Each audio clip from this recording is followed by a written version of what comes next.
그래서 주님께 감사와 찬송과 영광을 올려드리는 바로 그 삶이 될 수 있도록 주님 축복하여 주옵소서. 주님 말씀하옵소서. 감사하고 예수님의 이름으로 기도드렸습니다. 아멘.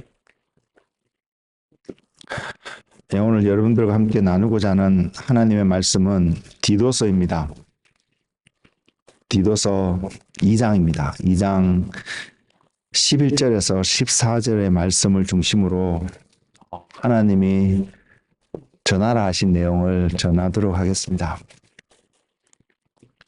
디도서 2장 11절에서 14절입니다.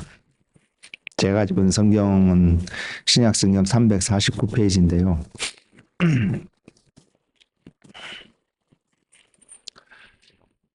찾으신 줄 알고 제가 읽어드리겠습니다.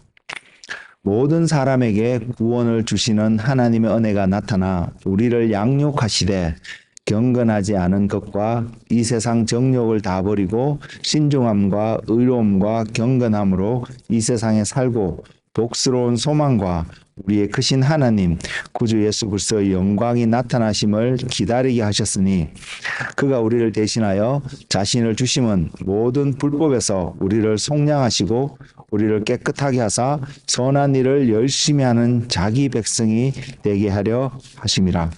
아멘. 여러분들은 하나님 말씀을 읽으시면서 무엇을 깨닫고 계신지 모르겠습니다. 개별적으로 이런 이야기를 나눌 수 있는 시간들이 별로 없어서 잘 모르겠는데 여러분 한번 곰곰이 생각해 보시기 바랍니다. 나는 요즘 하나님 말씀을 가까이 하면서 무엇을 지금 발견하고 무엇을 깨닫고 있을까? 가능하시다면 그런 것들 또한 리스트로 한번 작성을 해 놓으시면 또 여러분 신앙생활 하는데 도움이 되지 않을까 이렇게 생각을 해보는데요. 특별히 요즘 제가 말씀을 보면서 깨닫고 있는 부분들이 있습니다. 깨닫고 있는 부분이 있고요. 또 말씀을 읽으면 읽을수록 하나님이 분명히 이것을 말씀하고 있네 라고 느껴지는 것. 하나님이 전하고자 하는 메시지가 바로 이것이다 라고 느껴지는 부분들이 분명히 있습니다. 그래서 느끼는 것은 생각하게 되는 것은요. 하나님은 분명히 우리에게 이것을 전하고 있는데 저의 삶은 또는 우리 주님을 믿는다고 말하는 모든 교회 안에 일어나고 있는 일을 제가 다는 모르지만 뉴스를 통해서 들려오는 이런 이야기들을 통해서 볼 때에 하나님이 전하고 있는 메시지와 우리가 지금 생각하고 있고 이야기하고 있고 나누고 있는 어떤 내용들과 또는 우리의 삶의 모습하고 참 많이 갭이 있음을 발견하게 됩니다. 여러분 어떠신가요? 여러분 말씀을 읽으시면서 하나님 말씀이 이렇게 말하고 있는데 나는 이렇게 알고 있었는데 하나님 말씀이 이렇게 말하고 있네. 그러고 보니까 내 삶은 나는 그렇게 생각하고 그런 말씀 따라 신앙생활하는 모습이 아니었네 라고 깨닫는 부분들이 여러분 분명히 있을 거라고 생각합니다. 여러분 말씀을 읽으신다면. 그래서 그런 것들이 여러분 삶 속에서 점점 증가되어지는 은혜가 있기를 원합니다. 그래서 우리의 삶이 다시 한번 돌이켜지고 하나님 앞에서 드려지는 삶이 되기를 원하는데 저도 마찬가지입니다. 말씀이 이걸 이렇게 말씀하고 있었는데 내가 알고 있기는 기존에 알고 있고 또 생각하고 있는 부분은 이런 것이었네 라고 깨닫게 하는 부분들이 분명히 있습니다. 그렇게 보면 오늘날 우리가 살고 있는 교회의 모습들은 참 많은 영역에서 하나님이 전하고 계시기 하는 말씀 가운데서 우리에게 전하고 있는 내용들과 굉장히 많이 동떨어져 있는 모습도 쉽게 발견할 수 있다고 생각을 합니다. 그래서 그러면 이유가 뭘까? 우리는 왜 이러한 결과를 가지게 될까? 고민해 보면 딱 대답은 제일 먼저 떠오르는 생각은 하나가 있습니다. 우리가 말씀을 가까이 하지 않는구나. 하나님 말씀을 길을 열고 오픈 마인드로 해서 정말 하나님이 무엇을 말씀하실까 관심을 갖고 듣지 않는구나 라는 생각을 먼저 하게 됩니다. 여러분은 어떠신가요? 오늘날 우리에게 오늘날도 아닙니다. 오늘 지금 저와 여러분의 주시는 하나님의 메시지도 너무나도 정확하게 들려주고 있는 메시지가 있습니다. 그것이 뭐냐면 제가 제목을 이렇게 했거든요. 14절 마지막 부분에 있는 말씀인데요. 자기 백성이 되게 하려 하심이라. 하나님이 저와 여러분에게 또한 세상에 있는 모든 사람들에게 다양한 모습으로 말씀을 전하십니다. 말씀을 전하고 다양한 주제들을 다 전하시는데 그 모든 것을 종합해서 하나님이 기대하시는 한 가지, 그 메시지를 통해서 기대하시는 한 가지가 모든 사람들이 하나님의 백성이 되기를 원하시는, 하나님의 자녀가 되기를 원하시는 하나님의 마음을 말씀 가운데 분명히 담아두고 전하고 계십니다. 여러분 그것을 발견하고 계시나요? 우리는 이것을 발견해둘 필요가 분명히 있습니다. 그래야 하나님을 믿는다고 말하는 저와 여러분의 믿음의 삶이 하나님을 기쁘게 하고 하나님이 받으실 만한 어떠한 모습으로 우리가 하나님 앞에 드려줄 수 있기 때문입니다. 그러지 않고 드려지는 모든 것들은 종교가 될 것이며 우리가 하는 척하는 어떤 삶의 모습이 될 것이고 생명이 없는 삶이 될 것을 분명히 알기 때문입니다. 그래서 저와 여러분이 오늘 이것을 분명히 기억하고 돌아가시는 시간이 되었으면 좋겠습니다. 다른 모든 것은 기억하지 못하고 깨닫지 못한다 할지라도 한 가지 분명한 것, 하나님이 나에게 하나님의 백성이 되기를 원하시는구나. 하나님이 저와 여러분을 부르신 부르심이 하나님이 저와 여러분을 바라보며 기대하고 계시는 모습이 하나님의 백성이 되기를 원하시는구나. 이거 하나만큼은 정확하게 기억하고 돌아가실 수 있는 여러분의 삶이 되었으면 좋겠습니다. 그래서 그것을 알 때에 우리 자신에게 또한 질문을 던져볼 수 있는 하나님이 여러분은 하나님의 백성이 되기를 원하신다는 하나님의 마음이 선포되어지고 있는 시점에서 그 말씀 앞에서 우리 자신에 던져볼 수 있는 질문은 이것입니다. 나는 정말로 하나님의 백성이 되기를 원하고 있을까? 여러분 어떻게 생각하세요? 여러분 정말로 하나님의 백성이 되기를 원하시고 계신가요? 저는 과학을 공부를 하다 보니까 이걸 숫자적으로 표현하는 것 또는 퍼센테이지로 표현하는 것을 좋아하는데 자주 그런 표현을 쓰게 되는데 여러분 한번 내가 하나님이 자녀가 되고 하나님의 백성이 되기를 원하는 그 마음이 여러분은 숫자로 표현하면 1에서 10까지 또는 0에서 100%까지 기준을 놓고 표현을 해보면 여러분은 얼마만큼의 점수를 자신에게 줄 수 있으신가요? 디모데에게 보낸 바울의 편지 글 중에 분명하게 전하고 있는 한 메시지가 있습니다. 그리고 그 메시지는 하나님이 왜 사람들에게 하나님의 말씀인 성경을 주셨는지를 분명히 전하고 있습니다. 그것이 디모데후서 3장 16절에서 17절 말씀인데요. 그 성경이 이렇게 기록되어 있습니다. 모든 성경은 하나님의 감동으로 된 것으로 교훈과 책망과 바르게 함과 의로 교육하기에 유익하니 이는 하나님의 사람으로 온전하게 하며 모든 선한 일을 행할 능력을 갖추게 하려 함이라. 자, 목적이 모두가 하나님의 백성이 되기를 원하시는 하나님의 목적이 세워졌고요. 그리고 하나님이 말씀을 주신 이유가 여러 가지 이유가 있습니다. 이유가 있는데 가장 중요한 한 가지 방금 읽어드렸던 하나님의 성경을 주신 이유. 그것은 교훈과 책망과 바르게 함과 의로 교육하기에 우리를 어떻게 교육을 하는데 그 교육의 결과를 통해서 하나님의 사람으로 온전하게 하며 또 모든 선한 일을 행할 능력을 갖추는 어떤 사람이 되게끔 하시기 위해서 하나님 말씀을 주셨다는 것입니다. 자, 그럼 우리 이렇게 생각해 볼 수 있습니다. 저와 여러분이 하나님의 말씀을 가까이 하는 삶을 어쨌든 이유를 불문하고 오늘 지금 그런 삶을 살아가고 있지 않다라고 스스로 느껴진다라면 우리 안에 하나님의 백성으로 살아갈 수 있는 또는 모든 선한 일을 행할 그런 능력이 없이 살아간다라고 우리는 말할 수 있지 않을까요? 우리는 그런 차원에서 성경을 좀 접근해 봤으면 좋겠습니다. 하나님이 이것을 말씀하고 있습니다. 약속하고 있습니다. 근데 그 약속한 것이 무엇인지 관심을 갖지 않고 그것을 이루어가는 하나님의 방법이 분명히 말씀 가운데 기록되어 있는데 우리가 그것에 관심을 갖지 않고 보지 않는다면 우리가 과연 하나님 앞에 가서 하나님 왜 약속하신 것을 이루어 주지 않으셨습니까? 라고 말할 수 있는 그 변명거리가 우리 안에 존재할까요? 디모데에게 소개된 성경은 이 성경이라고 말하는 것은 구약 성경입니다. 당시에는 신약 성경이 온전히 갖추어지지 않은 시대에 사도 바울이 디모데에게 그런 표현을 쓰고 있습니다. 우리에게는 분명 신구약 성경이 있어서 신약을 통해서 구약을 알고 구약을 통해서 신약을 배울 수 있는 더 많은 기회가 주어진 것은 분명 사실이지만 디모데가 살았던 사도 바울이 살았던 소위 우리가 표현하기에 초대교회 성도들이 살았던 그 시대에 성경은 구약이라는 것밖에 없습니다. 그 구약은 모세오경과 그 시편과 잠언서 그리고 선지서 이런 걸로 구별되어지는 하나님의 말씀입니다. 그런데 오늘 신약 시대를 살아가는 우리들에게 저는 말씀을 준비하면 이런 생각이 들던데요. 여러분 어떠신가요?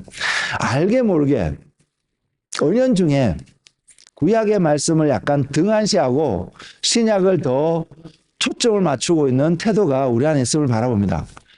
맞습니다. 어떤 의미에서 맞습니다. 어떤 의미냐면 구약과 신약이라는 걸 봤을 때 구약보다 신약의 언약이 우리에게 더 좋은 언약입니다. 분명히 성경은 그것을 이야기하고 있습니다. 우리에게 더 좋은 언약을 주셨다라고. 그것이 신약입니다. 그렇다고 해서 구약이 가치가 떨어지고 더 이상 구약을 볼 필요가 없는 그러한 말씀이 분명히 아닙니다. 그렇지 않다면, 그랬다면 우리가 오늘날 신약과 구약을 함께 바라보고 말씀을 대하고 살아가지 않을 것이기 때문입니다. 그렇기 때문에 우리 안에 은연중에 들어와 있는 구약을 약간 등한시하고 신약만을 좀 더 높이고 권위를 주고 있는 듯한 태도는 분명히 잘못된 것입니다. 그래서 우리는 볼 수 있어야 합니다. 구약에서 말하는 것이 신약에서 어떻게 표현되어지며 신약에서 표현되어졌던 것이 구약에서 어떻게 전개되어져서 신약의 그 약속으로 온전히 설명하고 있는지를 바라볼 수 있는 태도, 시각이 우리에게 필요합니다. 그래서 여러분 열심히 신약과 구약을 읽을 수 있는 여러분 한 분 한 분 되시기를 원합니다. 어쨌든 초대교회 성도들에게 성경이라고 소개되었던 하나님의 말씀은 우리 시대에는 분명히 구약의 말씀입니다. 그렇다면 디모데에게 보낸 사도 바울의 서신서송에서 교훈과 책망과 바르게 함과 의로 교육하기에 유익하다고 말하는 하나님의 말씀은 분명히 이렇게 표현할 수 있습니다. 구약의 말씀은 교훈과 책망과 바르게 함과 의로 교육하기에 매우 유익한 말씀이라고 말입니다. 그리고 신약이 없이 구약의 말씀만 가지고도 우리가 이렇게 교육을 받는다면 우리는 하나님의 사람으로 온전하며 하나님의 사람으로 부족함이 없는 어떤 모습이 될 수도 있으며 그리고 또 모든 선한 일을 행할 능력을 갖게 됩니다. 분명히 이렇게 될 것입니다. 여러분 선한 일을 행하고 싶은 마음이 있으신가요? 여러분 안에 하나님의 사람으로 온전케 되고자 하는 그 갈망이 그 소망함이 여러분과 삶 속에 있으신가요? 그렇다면 우리는 다른 많은 일들도 있는데 그 많은 일들 가운데 말씀을 가까이 하는 삶을 게을리할 수가 없습니다.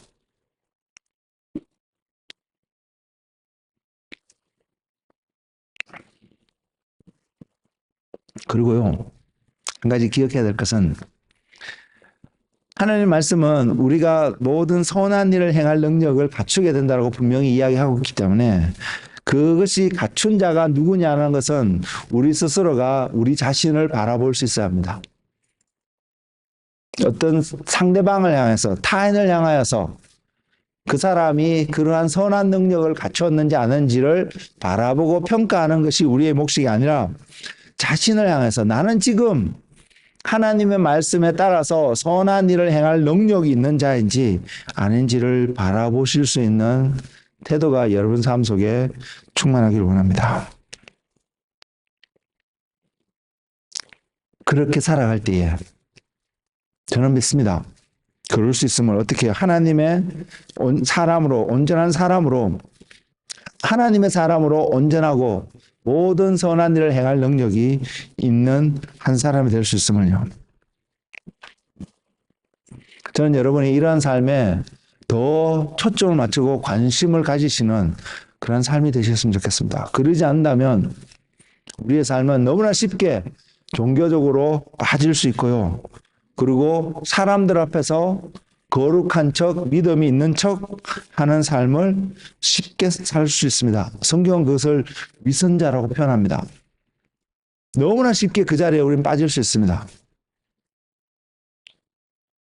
그러나 하나님의 말씀을 가까이 하고 그 말씀을 자기 자신을 향해서 점검해보고 살펴보는 그 사람은 그 자리에 가는 일을 여러분 스스로가 막는, 그 사람 스스로가 그 자리에 안 가는 것이 아니라 살아계신 하나님의 말씀이 그 사람으로 하여금 그러한 자리, 종교적인 생활을 하는 자리, 거룩한 척, 믿음 있는 척 하는 자리에 가는 것을 막는다는 사실을 여러분 볼 수 있기를 원합니다. 그것이 살아계신 하나님의 말씀이기 때문입니다. 결국은 이렇게 표현할 수 있습니다. 내가 하나님 말씀을 가까이 하면 할수록 나 자신은 또한 여러분 자신이 하나님의 말씀을 가까이 하면 할수록 여러분 자신은 하나님께서 찾으시는 한 사람의 모습으로 반드시 변화되어져 갈 것입니다. 속도가 있을 수도 있겠죠. 그러나 분명히 변화되어져 갈 것입니다. 하나님 말씀을 가까이 하는 사람은요. 근데 오랜 시간이 지났는데도 변화되어져 가는 것을 발견하지 못한다면 우리는 오늘 저는 이 시간에 여러분 앞에서 단적으로 물론 한쪽에 치우셔서 표현하는 표현일 수도 있겠지만 분명히 이렇게 말씀드릴 수 있습니다. 그 사람은 말씀을 가까이 하지 않는 사람이라고요. 일단 우리는 말씀을 가까이 하고 나서 그 말씀이 내 삶을 어떻게 바꿔가는지 한번 볼 수 있는 그러한 지혜가 우리 가운데 충만하기를 원합니다.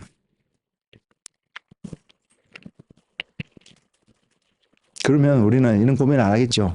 왜 나는 변하지 않을까? 변하지 않는 이유는 크게 두 가지로 볼 수 있다고 생각합니다. 한 가지는 하나님 말씀을 가까이 하고 주님을 구하는 삶을 살았는데도 내 삶이 변하지 않는다고 느껴진다면 한 가지는 우리가 구하고 여러분이 찾고 만나기를 원하고 배워가기를 그 주님이 가짜라는 이야기입니다. 그렇기 때문에 우리 삶 속에 아무런 변화가 없을 수 있다는 것입니다. 가짜면 그렇습니다. 역사를 통해서 확인되어지는 것은 주님을 통해서 수많은 사람들이 변화되어가는 이야기를 듣기 때문에 그 과정은 맞지 않습니다. 그렇다면 우리는 이렇게 또 볼 수 있습니다. 그럼 내가 정말로 하나님께 가까이 가는 삶을 살아갈까? 물론 거기에는 노력하고 뭘 하는 부분들도 존재할 수 있을 텐데 속아서 가려져서 보지 못하는 부분들도 우리에게는 위안 삼아 하실 수 있는 이야기도 될 수 있을 거라 생각합니다. 그럼 모두를 떠나서 하나님이 진짜시라면 하나님이 살아계신 그분이시라면 그분의 말씀이 오늘 말씀을 통해서도 우리에게 선한 일을 행할 능력을 주실 수 있는 그러한 살아계신 하나님의 말씀이라면 그럼에도 불구하고 내 삶 가운데 이러한 일들이 발생하지 있지 않다고 내가 하나님께 가까이 가는 삶이 아니라고 느껴지는 부분도 있다면 우리는 이렇게 생각해 볼 수 있습니다. 내가 정말 하나님께 가까이 가는 어떠한 삶의 신앙생활을 하고 있을까? 하나님의 음성은 분명히 들을 수 있는데 내가 듣지 못한다면 하나님이 말씀하지 않는 부분보다는 내 주파수가 하나님이 말씀하시는 주파수와 맞지 않는 것은 아닐까? 이 고민을 우리는 먼저 해봐야 합니다. 그리고 그런 고민을 좀 자주 하시는 여러분 되시기를 원합니다.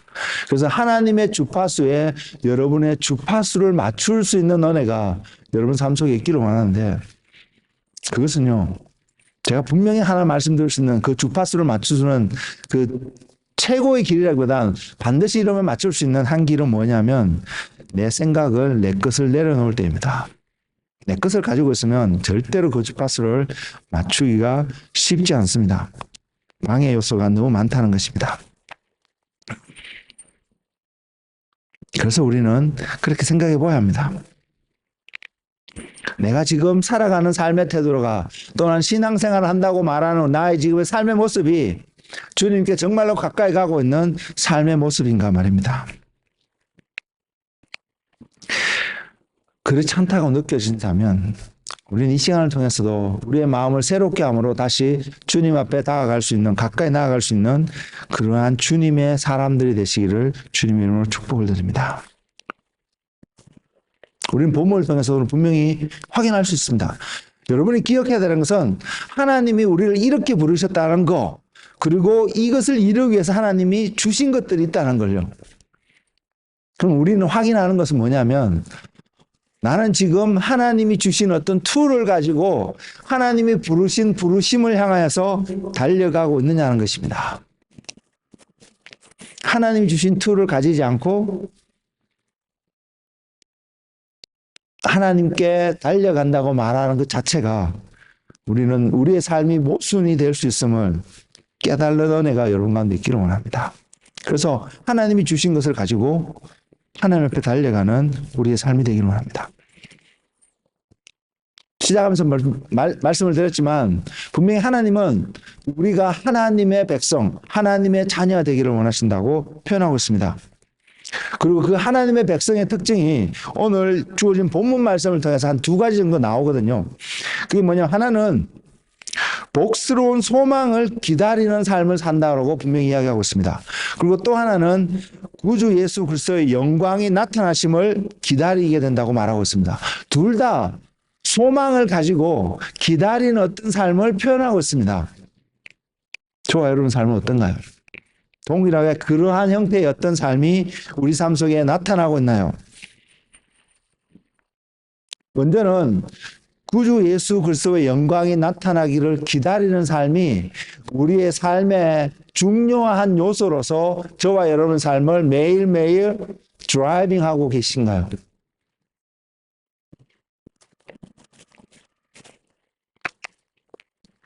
이런 말들은 우리가 자주 들어왔습니다. 그죠? 하나님의 영광, 주님의 영광이 나타나기를 바라보고 그 영광을 기도하는 우리의 모습들, 그런 표현들을 우리는 서로가 자주 해왔습니다. 때로는 그러면서 하나님의 영광이 뭘까? 정말로 그 영광을 어떻게 표현할 수 있고 나타낼 수 있을까? 저도 고민입니다. 어떤 때는 이것이구나 라고 느껴지는 한 부분이 있는가 하면, 또 한편은 그것을 표현하려고 하면 도저히 언어로 표현이 안 되는 부분들도 경험하게 되고요. 결국은 주님의 영광, 아름다우신 주님의 영광, 뭐 이런 식으로밖에 표현이 안 되는 저 자신이 때로는 너무 답답하게 느껴지는 그런 순간들도 종종 있습니다. 그럼에도 불구하고 성경을 통해서 한 가지 분명한 사실은, 저와 여러분이 하나님의 백성이 되어가는 여정 속에 있다면 그리스도 예수의 영광이 나타나기를 기다리는 삶이어야 된다는 것입니다. 그 말은 다른 말로 표현하면 이렇게 또한 표현할 수 있을 것입니다. 하나님의 나라가 이 땅 가운데 이루어지는 것을 기대하고 기다리는 어떤 삶을 말입니다. 여러분, 그 나라를 기다리고 계신가요? 하나님의 나라가 임할 것을 기다리고 계신가요? 분명한 것은 하나님의 나라가 임하셨을 때 우리에게 또한 많은 사람들에게 충격을 던져줄 수 있는 분명한 한 가지 요소는, 우리가 알고 있음에도 어쩌면 우리가 충격을 받을 수 있는 그 한 요소는 뭐냐면, 왕이신 주님의 그 왕권이 우리가 생각하는 것과는 차원이 다른 어마어마한 파워풀한 강력한 주님의 모습일 것입니다. 세상 사람들이 충격을 받는 부분은 바로 그것일 것입니다. 왜? 하나님의 나라를 생각하면 이사야서에서 설명하고 있듯이 독사굴에 어린아이가 손을 넣고 어린 양과 사자가 같이 뛰어놀고 해암도 없고 상암도 없는 아름다운 나라, 인간의 언어로 유토피아와 같은 나라를 설명하고 있는 한 부분이 하나님의 나라거든요. 그리고 모두는 그러한 나라에서 살고 싶은 마음이 분명히 있습니다. 이것을 싫어하는 사람 자체가 벌써 이상한 사람일 것입니다. 그럼에도 불구하고 그 나라는 가장 중요한 특징은 하나님이 다스리는 나라거든요. 하나님의 통치 가운데 순종하는 자만이 들어갈 수 있는 나라거든요. 근데 우리 안에는 심지어 교회에 있는 우리들조차도 아는데, 모르는 바가 아는데 종종 우리 삶 속에서 나타나는 것은 하나님이 왕되심을 싫어하고 있는 나의 모습을 발견하고 있지 않나요? 여러분, 이거 발견할 수 있기를 원합니다. 너무나 잘 압니다. 모르는 이야기를 하는 것이 아닙니다. 하나님이 왕 되시고 나를 다스리는 분이 돼야 된다고 우리는 종종 기도할지도 모르겠습니다. 그러나 우리가 일상에 부딪히는 삶을 통해서 우리는 과연 그렇게 기도하는 대로, 그렇게 생각하는 대로 우리의 삶이 열매를 맺고 있을까요?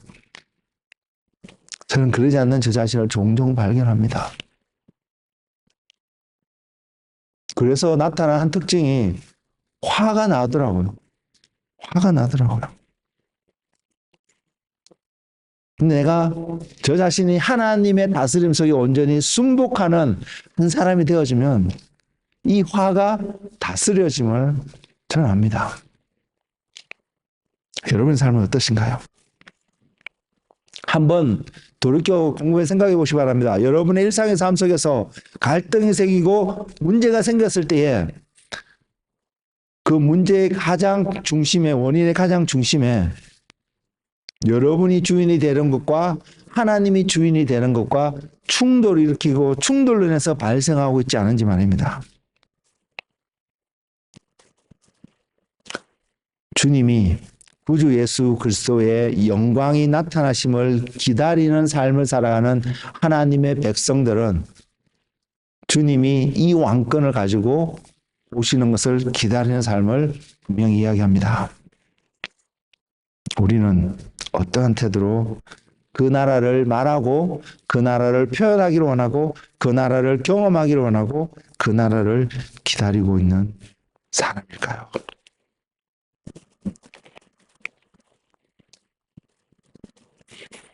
어쨌든요, 그리스도인이라면 주님이 나라가 임하는 것, 주님이 다시 오는 것을 기다리는 삶을 반드시 살아야 합니다. 이것은 옵션이 아닙니다. 해도 되고 안 해도 되라고 하는 문제가 아닙니다. 이것은 반드시 우리 삶 속에서 어떠한 모습이든지 드러나야 되는 하나의 삶의 모습입니다. 저는 여러분 삶 속에 또는 우리의 공동체가 바로 주님이 다시 오시는, 주님의 나라가 임하시는 그것을 기다리는 삶의 모습이 어떤 형태로든지 드러나는 우리의 모습이 되기를 소망합니다.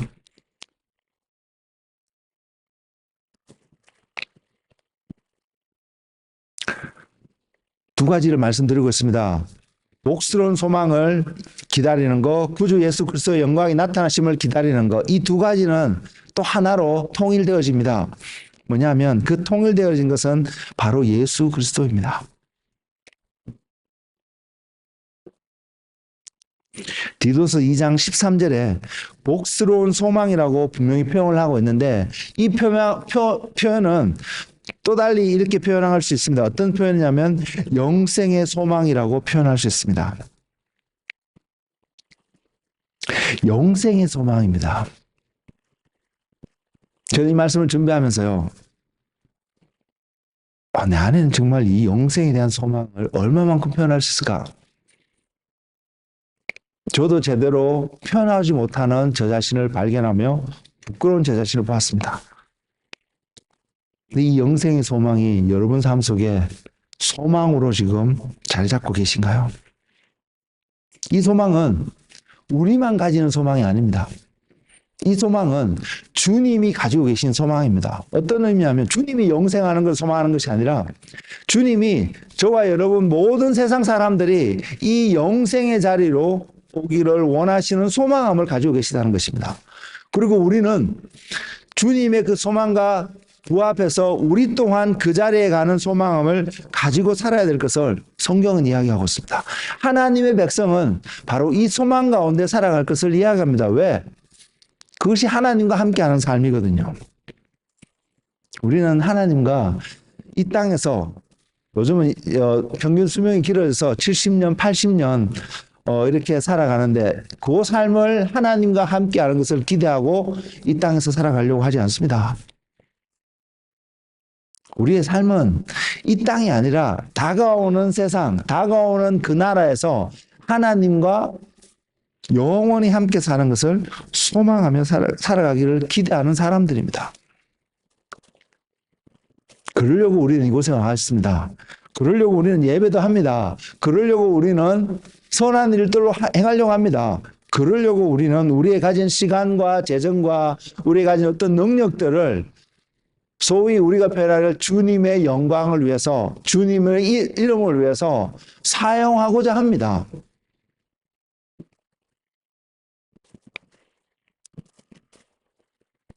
그래서 분명히 우리는 말씀 드릴 수 있습니다. 주님의 소망과 우리의 소망이 일치할 때에 우리는 하나님의 백성으로서의 삶을 온전히 살아갈 수 있음을 말입니다. 저와 여러분 안에 이런 소망으로 바라보고 계신가요? 소망이기 때문에요. 아직 완전히 이루어진 것은 분명히 아닙니다.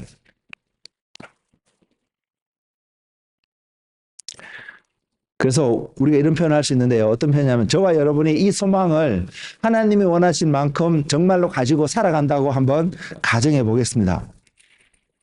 그러면 우리는 절대로 이 땅에서 무엇을 하든 이 땅에는 모든 부귀와 명예와 그 모든 것을 다 가지고 누리고 살아가든 아니면 이 땅에서 손가락질 받으며 전혀 그 사람같이 되고 싶지 않은 그런 메시지들 속에서 또는 가난하게 어렵고 힘들게 이러한 삶을 살아가든 그 어떠한 삶도 소망을 가지고 살아가는 사람들에게는 아무런 영향을 주지 못할 것입니다. 그 말을 저는 이렇게 표현하겠습니다. 세상에서 주어지는 어떤 것에 만족하며 살아가는 삶을 전혀 기대하지 않을 것입니다. 그러나 감사하는 삶은 살아갈 것입니다. 만족하면 감사할 수 있을 거라는 생각이 저는 들어오더라고요. 여러분은 어떠신가요? 근데 감사와 만족은 전혀 다른 차원의 표현이더라고요. 만족하지 못해도 감사하는 삶을 분명히 살아갈 수 있습니다. 그렇죠? 근데 만족한 삶을 사는 것 같은데도 전혀 감사하지 못하는 삶을 살아갈 수 있습니다. 세상에서요, 우리는 많은 것들을 가질 수 있는 자들입니다. 누릴 수 있고 소유할 수 있고요. 또한 원하는 대로 나눌 수도 있고 무엇이든지 할 수 있는 사람들입니다. 근데 세상에서 주는 어떤 것도 여러분에게 만족을 주지 못할 것입니다.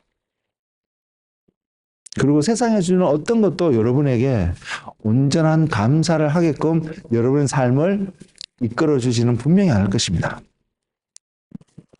그럼에도 불구하고요, 우리는 종종 발견한 우리의 모습은 뭐냐면 세상에서 뭔가를 하나 더 얻고자 하는 자리에, 누리고자 하는 자리에, 가지고자 하는 자리에 가려고 하는 우리 모습을 발견합니다. 이것이 죄입니다. 그리스도인은 세상에서 뭔가를 얻고자 하고 누리고자 하고 이런 것에 관심을 두는 사람이 분명히 아니라고 저는 생각합니다. 세상은 그것을 줄 수 없기 때문입니다. 왜? 영원한 생명을 소망을 가지고 살아가는 사람들에게 세상에서 주는 것은 아무런 의미와 가치를 말하고 전해주고 있지 않기 때문입니다. 그 삶은 우리를 감사의 삶으로, 우리 삶을 만족하는 삶으로 전혀 인도하는 삶이 아니기 때문입니다. 그래서 성경은 오늘 본문 말씀의 12절 말씀에 분명히 이렇게 표현하고 있습니다. 그래서요,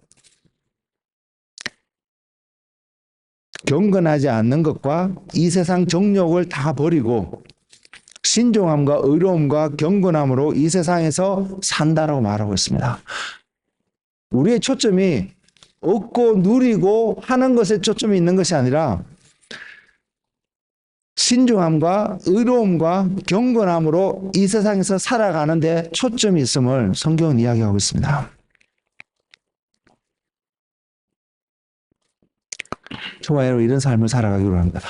하늘을 향해서 소망을 가지고 있기 때문에, 영원한 생명에 대한 소망을 가지고 있기 때문에 이 삶이 가능합니다. 또한 이 삶은요, 하나님의 백성이 되는 이 삶은 우리에게 생명을 허락하는 삶입니다. 생명을 얻습니다. 왜냐하면 이 생명이 없이는 이것이 불가능하기 때문에 주님이 우리에게 그 생명을 허락하시고 주셨기 때문입니다. 이런 표현을 할 수 있습니다.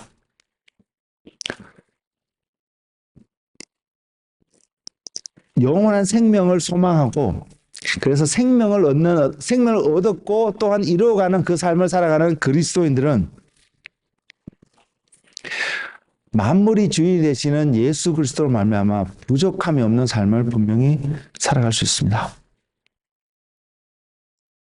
부족함이 없다는 것은요, 여러분 안에 많은 것들이 있기 때문에 부족함이 없다는 것이 아니라 우리의 삶 안에 감사하는 삶이 나타나기 때문에 부족함이 없는 줄 아는 것입니다. 바로 그것이 하나님 나라에서 살아가는 하나님 자녀의 백성의 삶의 특징입니다. 감사하는 삶요. 많은 것이 있어서 감사한 것이 아니라, 적은 것이 있어서 적기 때문에 감사하지 못하는 것이 아니라, 그거와 상관없이 감사할 수 있는 것. 하나님이 주신 것을 알기 때문에요. 하나님이 내 삶 선거에 이것을 허락하신 것을 알기 때문에, 이 삶 가운데 하나도 하나님이 여전히 함께하고 계심을 깨닫기 때문에요. 왜? 하나님을 향하여서, 하늘을 향해서 소망을 가지고 살아가고 있기 때문에 이것이 하나님으로부터 하나님과 함께하고 있는 삶이라는 것을 알기 때문입니다. 왜? 그 삶은 본문에서 이야기하고 있듯이 세상의 정욕을 버리는 삶이라고 이야기하고 있잖아요. 그리고 신중함과 의로움과 경건함으로 살아가는 것을, 이 땅에서 살아가는 것을요. 이 땅이 아닌 것이 아니라 이 땅에서 살아가는 것을요. 하나님 말씀이 우리를 이것을 가능하고 계십니다. 그걸 약속하고 있습니다. 왜? 12절 조금 전에 읽어드렸던 것처럼 우리를 양육하시되, 하나님의 말씀으로 우리를 양육하시되 세상의 것을 버리고 의로움과 신중함과 경건함으로 이 땅에서, 이 세상에서 살아갈 수 있도록 우리를 만들어 가시는 하나님의 약속이 있기 때문입니다. 이 삶은 궁극적으로 하나님의 말씀을 기억하고 지켜 행함으로 하나님께 구별되어진 거룩한 삶을 살도록 인도하는 삶일 것입니다. 그런데 우리라는 육신 가운데 살아가는 사람의 본성은 이 삶을 원하지 않습니다. 소망하는 삶이 아닙니다. 우리가 바라는 삶이 아닙니다. 분명히. 그래서 하나님이 선하기를, 사상 모든 사람들이 하나님의 백성이 되기를 원하신다고 하면서 그 모든 사람들을 하나님의 백성이 되게끔 하시기 위해서 주님이 행하신 것들이 있다는 사실입니다. 우리는 이생의 자락과 안목의 정욕이나 이런 것들에 너무나 쉽게 마음을 빼앗기는 자들이거든요. 하와가, 아담이 선악과를 따먹은 이유도 바로 그 때문에 따먹었습니다. 우리가 죄를 짓는 모든 이유의 근본은 하나님을 바라보지 못하는 세상에서 주는 어떤 것을 달콤함과 보암직스럽고 먹음직스러운 그 생각에 그것에 유혹되어서 넘어지는 순간들이 있기 때문에 우리는 죄를 짓거든요. 그래서 우리 육신을 가지고 우리의 죄 짓는 이런 모습으로는 하나님이 약속하신 하나님의 백성이 되고 주님이 소망하신 구원의 영원한 생명의 자리로 갈 수가 없다는 것을 우리도 알지만 우리보다도 하나님이 더 잘 아셨다는 사실입니다. 그래서 우리가 세상의 정욕을 버리고 신중함과 의로움과 경건함으로 이 땅에서 육신 가운데서 살아갈 수 있도록 하기 위해서 주님이 오신 것입니다. 육신의 몸을 우리 가운데 오셔서 어떻게 살아가는지를 보이셨습니다. 그래서 11절에 보면 이렇게 표현합니다. 모든 사람에게 구원을 주시는 하나님의 은혜가 나타났다고 말합니다. 여러분, 하나님의 은혜 가운데 계신가요? 하나님의 은혜는 최근에 하나님이 제게 말씀하시고 깨닫게 하신 것은 하나님의 은혜는 하나님의 능력입니다. 우리가 은혜 가운데 살아가고 있다고 고백한다면 우리는 말씀이 약속하고 있고 보여주는 대로 우리의 삶이 얼마든지 살아갈 수 있는 능력이 여러분 안에 있다는 것을 스스로 고백하는 것입니다. 우리의 모습 그대로 받아들이는 것이 은혜가 아니라 하나님의 방법으로 하나님의 능력으로 이 땅에서 우리가 육신 가운데 살지만 하나님의 뜻을 이루어가는 삶을 살아갈 수 있음을 약속하고 보이시는 것이 하나님의 은혜라는 사실 말입니다. 그래서 우리는 은혜가 필요합니다. 분명히 은혜가 필요합니다. 그리고 우리가 은혜 가운데 살면 우리는 반드시 이러한 삶을 살아갈 수 있는 사람인 것을 믿으시는 여러분 되시길 바랍니다.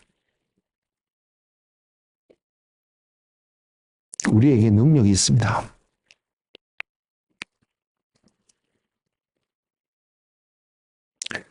죄의 본성을 가진, 죄에 매여 있는, 죄의 종이 되어진 우리의 육신의 모습으로는 살아갈 수 없기 때문에 주님이 오셨습니다.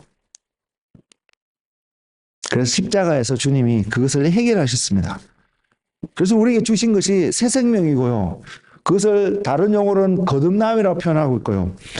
다른 말로는 우리가 영생을 얻었다라고 또한 표현하고 있으며 또 다른 표현은 새로운 피조물이 되었다라고 새 사람이 되었다라고 분명히 표현하고 있습니다. 저와 여러분이 예수님을 구주로 영접하는 그 순간 우리는 어떻게 이것이 가능한지 논리적으로 설명할 수는 없지만 하나님의 능력이 우리를 그렇게 분명히 만드셨습니다. 그러니까 저와 여러분은 그런 고백을 하잖아요. 제가 왜 만드셨다고 고백할 수 있냐면, 선포할 수 있냐면, 우리가 그런 고백을 하거든요. 나는 구원받았습니다라는 고백을 우리 하잖아요. 우리는 죄에게 매여 있던 자였지만, 죄의 종로로 산 자였지만, 예수님이 오셔서 우리에게 새 생명을 주시며 자유함을 주셨습니다. 그래서 하나님이 주님이 오신 목적이 자유함을 주는 것이라면, 우리는 자유함을 얻을 수 있는 자입니다.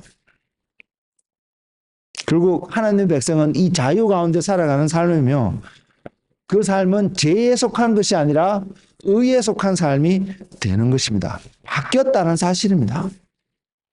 그리고 이것이 은혜였다는 사실을 우리는 고백하잖아요. 이것이 하나님의 능력이었음을 볼 수 있는 눈이 여러분 가운데 있기를 원합니다. 우리가 우리 자신을 봤을 때는요, 불가능합니다. 어떻게 이것이 가능해? 불가능한 일이었습니다. 도저히 가능한 일이 아니었습니다. 성경을 통해서도 확인하는 것은 예수님이 십자가에 달려 돌아갈 때에 당시에 그것을 지켜봤던 사람들이 침을 뱉고 저주하고 욕했습니다. 네가 정말 하나님의 아들이면 내려오라고. 그 말은 너 스스로 먼저 구원해서 보이라고. 우리가 자주 하는 표현 아닌가요? 그리고 어떤 사람이 이것이 바른 삶이야, 이렇게 살아야 돼라고 이야기하면 우리 안에 은연중에 자연스럽게 본능적으로 툭 튀어나오고 있는 한 표현이, 생각이, 너는 그렇게 살고 있어? 너나 잘 살아야지. 이런 생각이 먼저 나오는 모습들이 우리 종종 발견하고 있잖아요. 주님이 십자가에 달려 돌아가셨을 때도 사람들이 예수님을 향해서 그렇게 손가락질하며 욕했습니다. 근데 저와 여러분은 뭐라고 표현하고 있죠? 적어도 우리 입술로는 이렇게 표현합니다. 그 예수님이, 그 십자가가 나를 살리셨습니다. 그럼에도 불구하고 우리 안에 그 거리에서 주님을 그렇게 욕했던 사람들과 똑같은 표현들이 내 안에 있다라면 우리는 스스로 모순된 삶을 사는 사람들 아닐까요? 우리 이제 돌이켰으면 좋겠습니다. 만일 우리 안에 그러한 삶이 있다면 정말로 돌이켰으면 좋겠습니다. 죄 가운데 있을 때에, 하나님을 알지 못하고 어리석음 가운데 있을 때에, 우리의 눈이 가렸을 때에 어쩌면 우리는 그들과 같이 십자가를 향하여서, 예수 그리스도를 향하여서 니나 먼저 구원해봐, 하나님의 아들이면 한번 내려와서 나에게 이것을 보여봐, 이렇게 외치고 있을지 모르겠지만 이제 우린 적어도 입술로 내가 예수님 때문에 구원을 얻었다라고 고백하는 사람들 아닙니까? 그러면 우리는 더 이상 세상의 것을 얻음으로 만족하는 삶을 살아가는 것이 아니라 세상의 것을 버리고 하늘의 것을 바라보고 영원한 생명의 소망을 가지고 살아가는 한 분 한 분 되시기를 원합니다. 그것이 우리 삶 속에 충만하게 드러나기를 원합니다. 그래서 서로를 바라보면서 그렇게 이야기해 줄 수 있는 사람, 우리는 하늘의 소망을 두고 가는 사람이야. 이 땅에서 있는 아웅다웅하는 어떤 일들, 비교되어지는 일들, 육신적으로는 어떤 사람의 모습이 부러워할 수 있는 어떤 일들, 이런 일들이 우리에게 영향을 미치지 않는 그런 사람이 되어야 되지 않을까요? 성경은 분명히 이야기합니다. 뭐라고 이야기하냐면요, 이것이 하나님의 능력이라고 말씀을 드렸잖아요. 그래서 사도 바울이 빌립보인 교인들에게 분명히 선포하는 것이 있습니다. 내게 능력 주시는 자 안에서 내가 모든 것을 할 수 있느니라. 우리가 만일 바울의 그 실제적인 그 모습을 보고 이야기를 들었다면 과연 우리가 지금 아멘으로 생각하고 고백하는 일들을 할 수 있을까? 저는 생각해 보거든요. 왜냐하면 이것을 고백하는, 내게 능력 주시는 자 안에서 모든 것을 할 수 있다고 고백하는 바울의 그 배경이 되는 부분이 윗구절에 나와 있거든요. 뭐라고 말하냐면 이렇게 말하고 있습니다. 내가 궁핍함으로 말하는 것이 아니니라. 아무것도 없는데도 자존심 세워서 내가 그래서 사도고 내가 그래서 말씀을 전하는데 강한 모습을 보여야지 해서 선포하는 말이 아니라는 것입니다. 어떤 형편이든지 나는 자족하기를 배웠노니 나는 비천에 처할 줄도 알고 풍부에 처할 줄도 알아. 모든 일 곧 배부름과 배고픔과 풍부와 궁핍에도 처할 줄 아는 일체의 비결을 배웠노라. 이거의 핵심적인 내용이 뭔지 아세요? 그래서 사도 바울은 내게 능력 주시는 자에서 모든 것을 할 수 있다고 선포하고 있는데, 이것의 핵심적인 다른 표현은 오늘 본문 말씀을 통해서 표현한 것은 세상의 정욕을 다 버린 자입니다. 그리스도인은 세상의 정욕을 다 버린 자입니다. 우리는 오늘 또 이 세상의 것들을 버리는 자리에 한 걸음 더 나아가는 우리의 삶이 되기를 소망합니다. 그리스도는 분명히 이 삶이 요구되어집니다.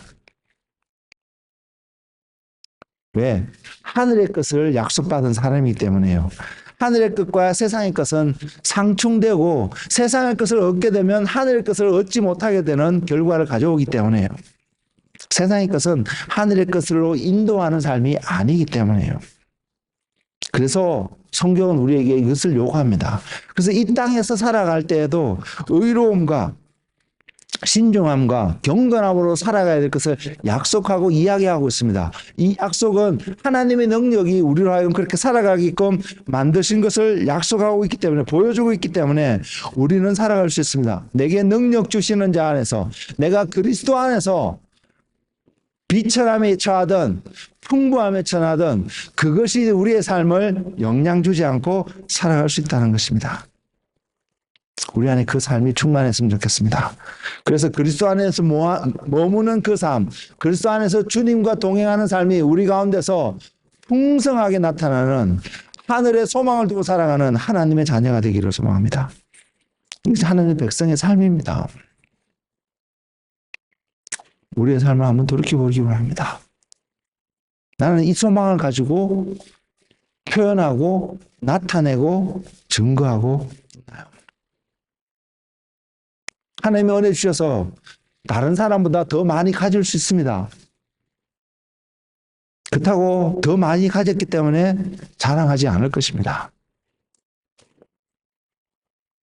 표현이 좀 아이러니하게 들릴 수도 있겠지만 하나님의 은혜 가운데 딴 사람보다 더 적게 가질 수도 있습니다.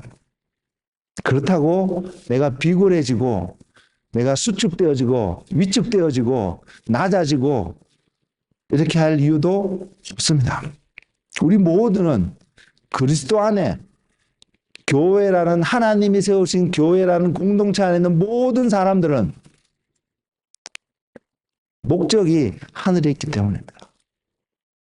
그래서 자기가 좀 더 가진 것이 있다면 나눌 수 있는 사람들이 되는 것입니다. 초대교회 사람들은 그래서 나눌 수 있었습니다. 우리는요. 우리는 주변의 성도들의 이야기를 들었을 때 얼마만큼 우리는 자발적으로 나누고 사랑하고 위로하고 격려하고 그런 삶을 살아가고 있나요?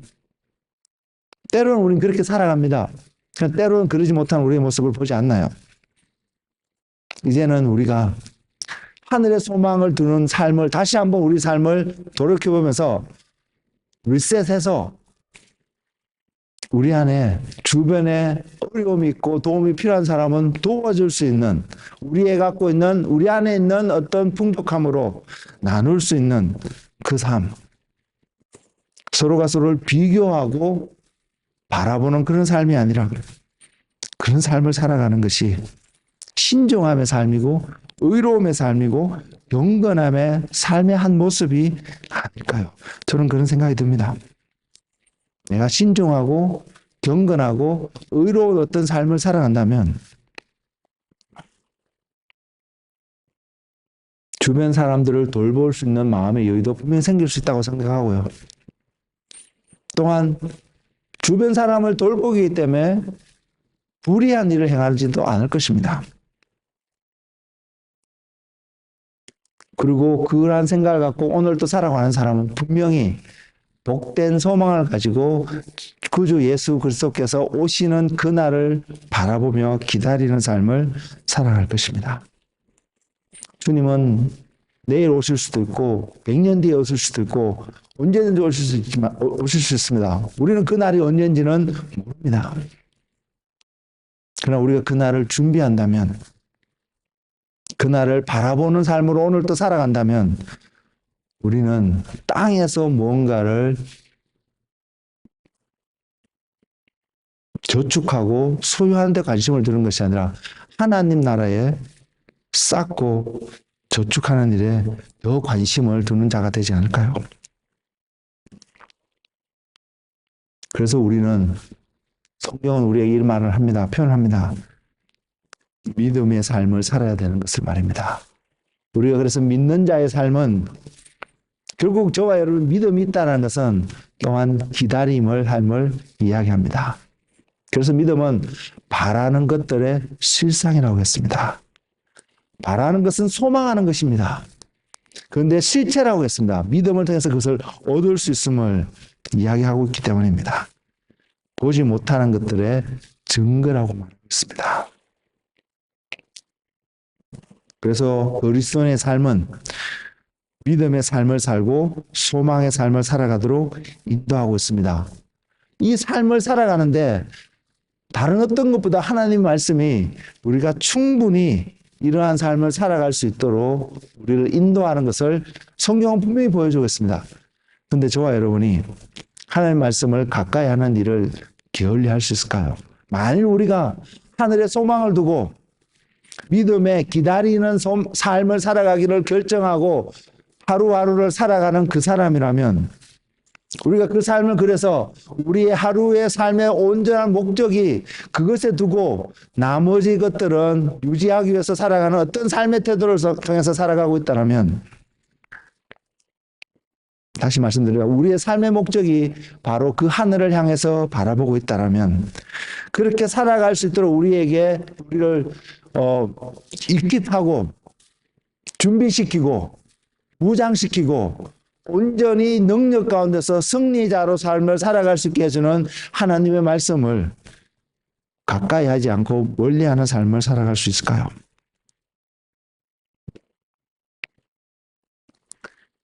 삶의 목적을 우리 다시 한번 세웠으면 좋겠습니다. 그리고 여러분 삶 속에 그 목적이 세워졌다면 그 목적을 이루을 수 있는 그 길 가운데 여러분 걸어가시길 바랍니다. 그리고 그 길은 가장 확실하게 말씀하고 있는, 우리에게 증거하고 있는 그 길은 하나님의 말씀입니다.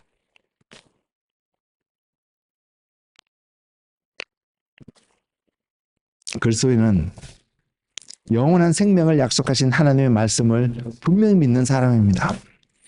그리고 그분과 함께 영원한 생명을 살아갈 것에 대한 소망을 가지고 이 땅에서 살아가는 사람들입니다. 비록 그들이 육신을 입고 이 땅에서 살지만 분명히 그들은 땅의 것을 바라보지 않습니다. 하늘의 것을 바라보고 살아갑니다. 그리고 그분의 나라가 이 땅에서도 언제 이루어지기를 기대하며 바라보고 살아갑니다. 이것이 분명히 그리스도인입니다. 우리 이곳에 이 기준에 타협하지 않는 우리가 되었으면 좋겠습니다. 종종 우리가 이것에 합하지 못한 모습을 발견할 수는 있겠지만 이 기준을 낮추어서 그 정도까지 안 해도 돼, 그렇게까지 안 해도 돼 라는 식으로 타협하지 않는 우리가 삶이 되었을 원합니다. 그리고 내가 그 기준에 미치지 못하는 모습을 본다면 주님 앞에 나아가시기 바랍니다. 우리에게 풍성하게 주시기를 원하시며 부위 주시기를 원하시고 꾸짖지 않고 주시기를 원하시는 주님 앞에 나와서 하나님, 주님, 제가 하나님의 백성에 합당한 삶을 살아가기를 원합니다. 주님으로, 주님의 권능으로, 주님의 말씀으로 내 삶을 다시 한번 새롭게 해달라고 기도하면서 무릎 꿇고 나아가는 여러분들 되시기를 축복을 드립니다. 그럴 때 우리는 승리하는, 정말로 말씀이 이야기하고 있는 복스러운 소망과 우리 주 구주 예수 그리스도의 영광이 나타나심을 기다리는 그 삶, 그래서 하나님의 백성이 되게 하려 하시는 하나님의 뜻을 이루어가는 그 삶을 살아가는 우리의 삶이 될 것입니다. 저는 이 말씀을 준비하면서 그렇게 다짐해 봅니다. 하나님, 제가 다시 한번 힘을 내서 주님을 바라보며 살아가겠습니다. 땅의 것을 소망하고 땅의 것을 바라보며 마음이 아파하고 힘들어하고 그러한 모습으로 살아가는 것이 아니라 땅의 것은 나에게 아무런 유익이 없음을 바라보기 때문에 풍족하든 부족하든 그것에 관심을 두지 않고 하늘에 소망을 두며 주님 앞에 다시 한번 올인하며 살아가는 삶을 살아가겠습니다. 라고 고백할 수 있었습니다. 저는 여러분들 동일한 고백이 여러분의 심령 가운데 울려 나와서 하나님 앞에 그런 고백을 드릴 수 있는 한 분 한 분 되시기를 주님의 이름으로 권면을 드립니다. 기도하겠습니다.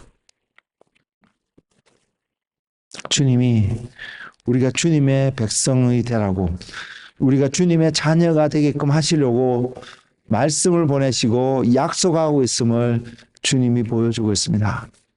여러분 어떠신가요? 어제까지의 삶이 어땠든 관심 없이 우린 다시 한번 하나님의 말씀 앞에 서서 우리 한번 자신을 점검해 보았으면 좋겠습니다. 나의 관심이 하늘에 있는 것인지 아니면 세상의 정욕이라 표현되는 어떠한 것에 나의 관심이 있는 것인지. 분명하게 성경이 이야기하는 것은 세상의 정욕은 우리의 삶을 만족함을 주지 못한다고 이야기하고 있습니다. 우리에게 만족함을 주는 것은 오직 예수 그리스도이심을 분명히 이야기하고 있습니다. 그 삶으로 가시지 않겠습니까? 그 삶으로 여러분 자신을 다시 한번 하나님 앞에 들여보지 않겠습니까? 하나님, 살아계신 그 하나님의 손에, 하나님의 말씀에 여러분의 운명을, 여러분의 인생을 다시 한번 새롭게 정리하며 걸어보시지 않겠습니까? 분명 세상 사람들은 손가락질 할 것입니다. 그러나 역사가, 말씀이 증거합니다. 주님을 믿었던 사람들이 어떠한 자리에 가는지 말입니다. 주님, 주님, 우리에게 하나님의 말씀을 다시 한번 가까이 하고 그 말씀을 깨우칠 수 있는 은혜의 능력을 더하여 주옵소서. 우리를 온전케 하는 것은 우리를 감사하는 삶으로 우리를 하늘에 소망을 두고 살아가게 할 수 있는 것은 하나님의 말씀인 것을 고백합니다. 그래서 주님, 우리가 다시 한번 어쩌면 지금까지 좌절하고 낙담하고 실패의 삶으로 숨고자 하는 삶으로 살았을 줄 모르겠지만 그러나 이제부터는 우리를 온전케 하시며 우리에게 새 생명을 주시고 우리가 당신의 자녀가 되기를 바라는 소망함으로 바라보시는 주님의 마음 때문에 담대히 주님 앞에 나아가서 주님의 이름을 부르며 주님의 권능으로 덧입어서 이 땅에서 하늘을 소망하며 살아가는 주님의 자녀가 되게 하옵소서. 주님, 시간 성령으로 우리 가운데 임하여 주셔서 아버지의 권능의 역사로 우리가 땅에 소망을 두는 것이 아니라 하늘에 소망을 두고, 그래서 사도 바울의 고백처럼 이 땅의 것들은 십자가에 못 박은 자가 되어서 내가 비천하기 때문에 이렇게 표현하는 것이 아니라 부하든 가난함에 처하든 어떠한 환경 속에서도 만족하는 법, 자족하는 법, 결국 하나님께 감사함으로 사시는 삶을 들을 수 있는 그 삶의 비결을 배워서 오늘 또 하나님과 주님과 동행하는 하나님께 감사와 찬양과 영광을 올려드리는 예배자의 삶이 될 수 있도록 주님 인도하여 주옵소서. 그래서 우리의 삶이 성령님 안에서 성령님과 함께하는 믿음의 삶이 되도록, 소망하는 삶이 되도록, 기다림의 삶이 되도록 주님 축복하여 주옵소서. 감사하고 예수님의 이름으로 기도드렸습니다. 아멘.